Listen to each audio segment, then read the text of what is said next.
eravamo, boh, sapendo cosa voleva Hitler, abbiamo capito, visto e ci siamo comportati di conseguenza. Abbiamo cercato di essere onesti, soprattutto.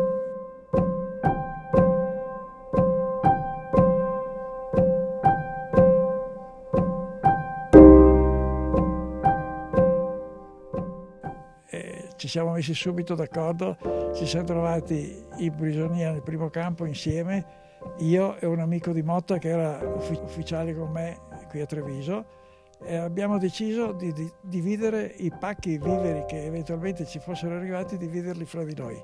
C'è stata della fame là dentro, parecchio, e all'entrata del campo c'era quello, e vedevamo per esempio la mattina c'era un po' di infuso di tiglio e alla sera lo stesso un altro infuso di tiglio. Con i resti dell'infuso di tiglio, quello che rimaneva sul fondo della cosa, io ne prendevo qualche volta, con quello facevo una specie di inchiostro color ocra e con quello ho fatto anche dei disegni. Allora il colore caldo, l'ocra del tiglio, e un po' di inchiostro, perché avevo una boccettina di inchiostro, per fare il colore freddo, insomma.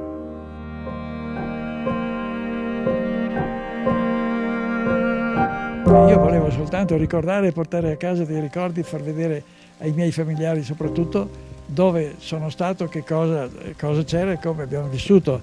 Noi avevamo una stanza dedicata alla messa, in questa sala è stata fatta una mostra, la località di Beniaminovo. Noi Beniaminovo abbiamo visto soltanto il campo e vedevamo in lontananza qualche guglia di qualche cattedrale forse, ma non sapevamo di che cosa, nessuno ci aveva detto dove eravamo veramente, proprio da un punto di vista topografico non lo sapevamo. Un giorno eravamo in fondo al campo, vicino, parlavamo così, e di colpo un sibilo e un aeroplano tedesco si è schiantato a 50 metri dal confine del campo, insomma se casca dentro fa una carneficina. Quelle cose in guerra si prendono e si digeriscono subito, perché sono cose che non possiamo eliminarle, non possiamo neanche muoverci, andare via, nasconderci, niente. Quindi o la prendi come viene la realtà, oppure cosa fai? Resti là.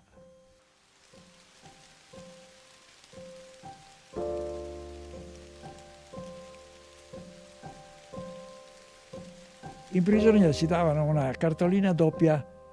Un conto era, scrivevamo l'indirizzo di casa e poi la cartolina per scrivere che 4 righe che potevamo scrivere. L'altra serviva per spedire da qua l'indirizzo, per spedire da qua un pacco viveri o quello che volevano e spedirli in campo di concentramento.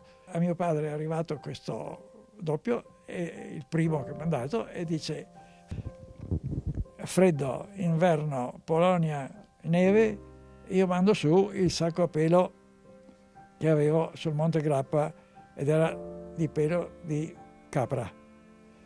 Allora prepara sto pacco, lo spedisce.